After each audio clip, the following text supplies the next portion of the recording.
मिट्टी पाओ पॉलिसी नहीं चलेगी। पाकिस्तान मुस्लिम लीग नून के कायद मियां नवाज शरीफ ने बिलाखिर अपनी सियासी खामोशी तोड़ दी। नून लीग के एक आला सतह के मुशावरती इजलास से अपने खिताब में उन्होंने वाज़े तौर पर कहा है कि कोई मिट्टी पाओ पॉलिसी नहीं होगी, जिसका मतलब है कि मियां नवाज शरीफ किसी दरगुजर और किसी मफाहमती मोड में नहीं है। इनकी राय में जो हो गया इसको पीछे छोड़ने का वक्त नहीं बल्कि इसका हिसाब लेने का वक्त है। उन्होंने अपने साथियों को नून लीग के ही नहीं बल्कि इनकी राय में पाकिस्तान को आज इस नहज तक जिन्होंने पहुंचाया है इनके नाम भी बता दिए। नवाज शरीफ की इस पहली तकरीर से लग रहा है कि वो आज भी वहीं खड़े हैं जहां गुजरांवाला की तकरीर के मौके पर खड़े थे। इनकी सोच और पॉलिसी में कोई तब्दीली नहीं आई है।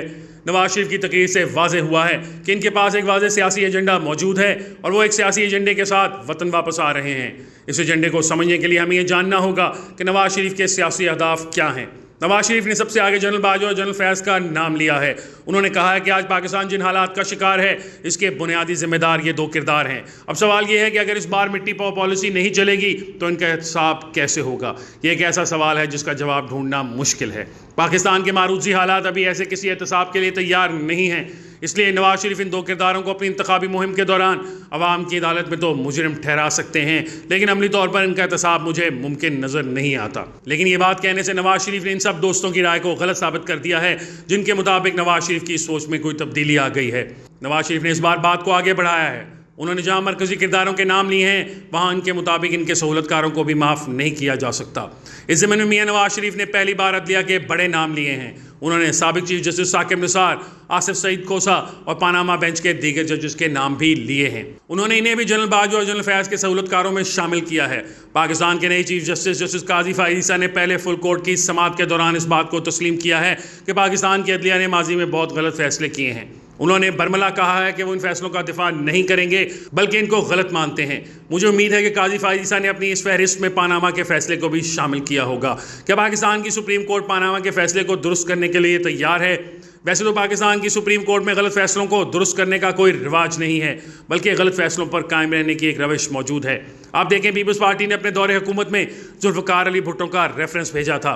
इस रेफरेंस का वाहिद मकसद तारीख की दुरुस्तगी के लिए यह तय करना था कि जुल्फ़िकार अली भुट्टो की फांसी का फैसला गलत था। लेकिन सुप्रीम कोर्ट ने आज तक ये रेफरेंस सुनना भी मुनासिब नहीं समझा। हालांकि इससे भुट्टो ने कोई जिंदा नहीं हो जाना था, लेकिन तारीख की दुरुस्तगी हो जाएगी। ऐसे में जब नवाज शरीफ जिंदा हैं तो क्या सुप्रीम कोर्ट पानामा के हवाले से अपनी गलती मानेगी?